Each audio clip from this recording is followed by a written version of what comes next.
You're watching the Kop TV, the voice of football's most famous stand. Salah to settle it in front of the Kop.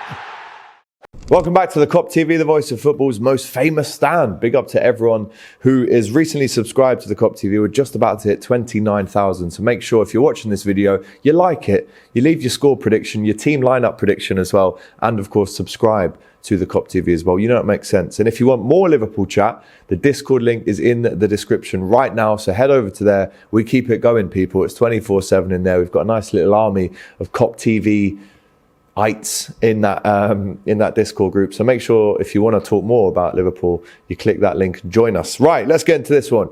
Newcastle versus Liverpool Football Club, St James's Park, under the lights, 5:30 kickoff on a Saturday. The last time that happened was in 2010. We lost that game 3-1. I was there. It was the game that Andy Carroll scored 2 against us, and we lost 3-1. And then 2 weeks later, Roy Hodgson was sacked.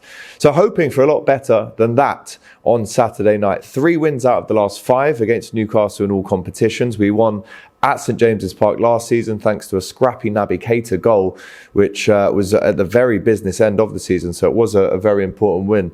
But this one is still a massively important game for different reasons. No, of course, we're not fighting for the title. We're a long way off of it. But this one can continue that momentum that was built after the Everton game and maybe give Liverpool a bit of a push into trying to get into the top 4. Again, so many teams in front of Liverpool at the minute. You look at Brentford, Brighton, Fulham, all these teams above Liverpool, including Newcastle themselves. But listen, Liverpool have to win this game going into the Real Madrid game to get that confidence, that momentum that should give us a nice little run. Not an easy run, of course. You've still got Palace away. You've got United at home recently as well. And when I say a run, it's something that Liverpool have to do. If they have got any ambition of finishing in the top 4, we're going to need to see a 5 to 10 game run put together now immediately if we're going to see anything. 17 games to go. Newcastle 2 wins out of the last 5. 4 draws out of the last 6, and Liverpool, as we know, only 2 wins in the last 5 as well. So going into this one from a Newcastle point of view, I'm hearing that obviously Bruno is still suspended. We're also hearing today that Eddie Howe faces a bit of a dilemma over Isaac and Wilson, maybe not both being available for this game. Bruno is a massive miss for them. I'm quite happy to see him not playing, if I'm honest, but they still have done fairly well without him. They just haven't really necessarily picked up maximum points in all of these games.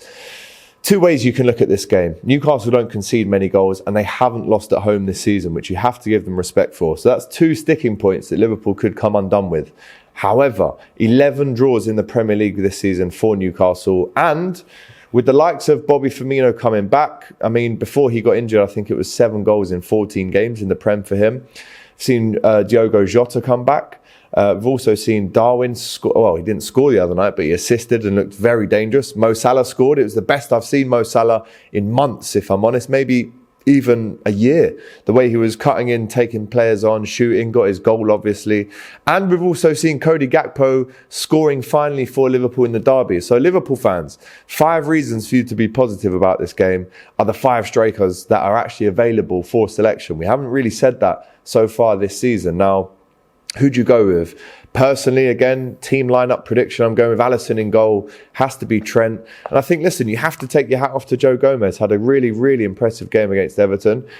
Probably will have more to deal with when you look at Miggy Almiron, Alan St-Maximin, the dangerous players that Newcastle have got on the wide areas. But you have to tip your hat to him. He now regains his starting position for me.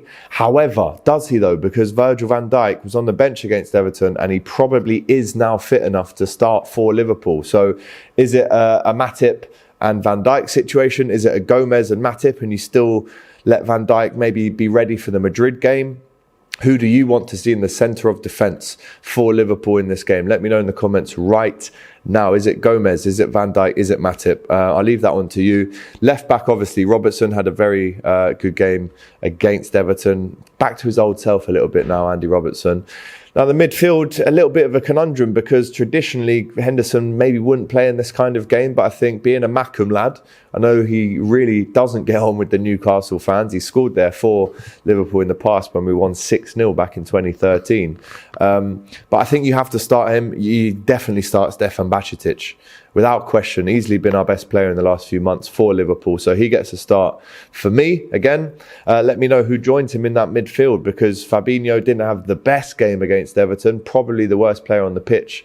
But the level was high against Everton, which isn't necessarily a bad thing to say, because picking between maybe 4 or 5 players for the Man of the Match award on Monday night against Everton was maybe the first time we've done or had that luxury to pick from this season. So I think he still starts, and I still would go with Fabinho, Henderson and Bajcetic in midfield.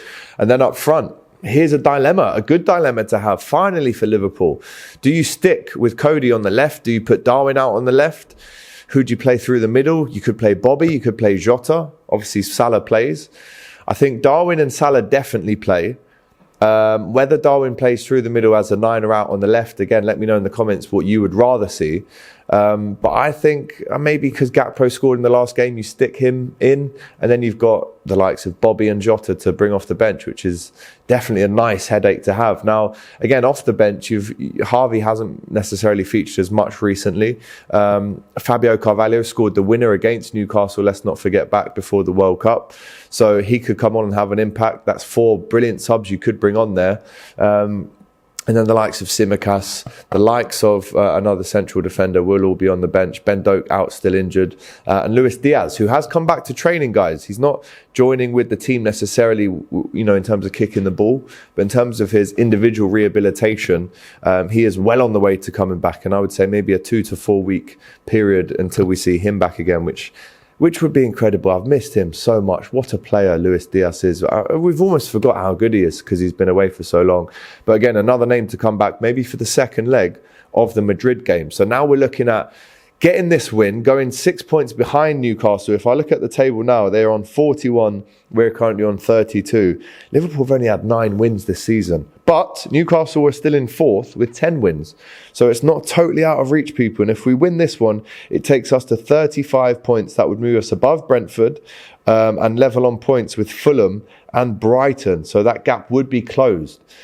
Now, again, if you go and beat Newcastle, then you've got to go and do the same away at Crystal Palace. Liverpool have lost their last 3 away games in the league. If we lose 4 away in the league, that would be our worst away run since 2012, people, since Kenny was in charge. So can we close the gap? That is the big question that I'm asking you today. Can we close that gap to 6 points? Because if it's 6 points with a game in hand as well, then you're looking at potentially closing that gap. But again, the momentum, the consistency has to be proven for us to get to a position where we can really believe in finishing in that top 4 position. 7 games lost for Liverpool this season, only 1 game lost for Newcastle this season. That shows you how good Nick Pope, how good Shah, Botman, how good Dan Burn's been, how good Trippier's been as well. You have to, those back 5, maybe the best back 5 in the league this season, but it's the other end that they've been lacking in, especially. So score predictions, guys, I'm going to go for a slim Liverpool win, more in hope because of how poor we've been away.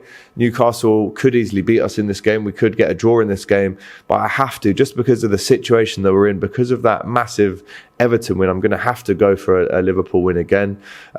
Looking for some goals, looking for some pace, looking for our forwards to really cause Newcastle some issues, which they haven't really had many of this season, considering they've kept so many clean sheets under Nick Pope and they've conceded so little goals.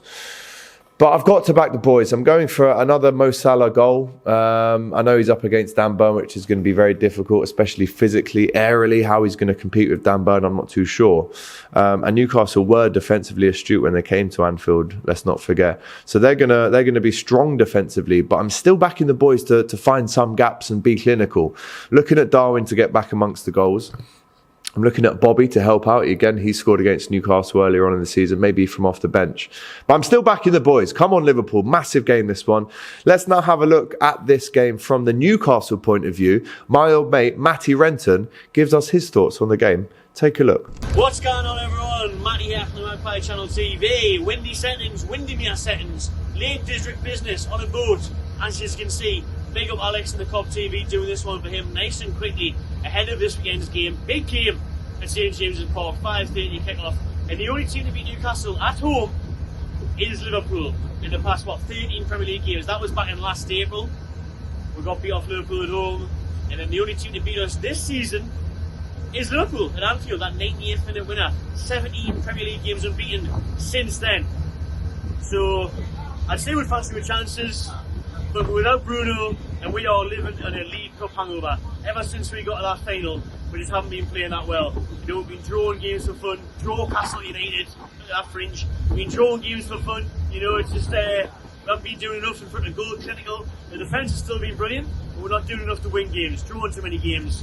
And that's how I see this game probably going on the weekend, to be honest with you. I'm going to be confident. I'm going to say maybe an Isak goal, the unicorn. AJT knows all about the unicorn. Alexander Isak, yeah? Not that British flag, really. 1-0 Newcastle, that's how I'm going to go for. But I wouldn't be surprised if it was a draw. Nice one. Big up everyone. Make sure you head over to my Mac channel TV, subscribe. And always have a safe and good trip to St James's Park on Saturday without taking all the 3 points.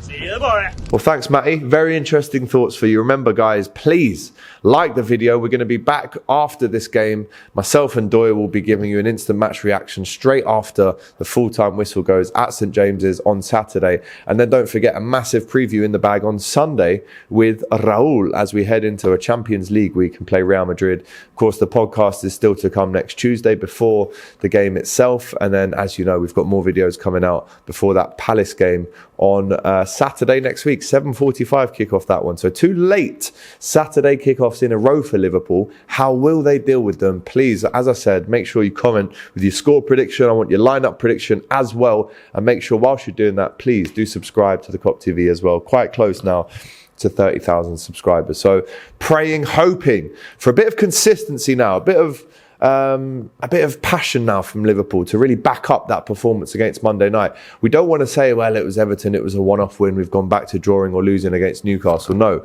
let's break the record of them not having lost at home this season. Records are made to be broken, and let's get the 3 points and let's push on for this top 4 race. I believe now. Do you believe? Let us know in the comments. Take care, and we'll see you after the game on Saturday. Up the Reds. Come on. Make sure you do it, boys. Make sure you do it. Thanks for watching this video, guys. I hope you enjoyed it. Please, guys, don't forget to like, comment, and subscribe to the Kop TV. The voice of football's most famous stand.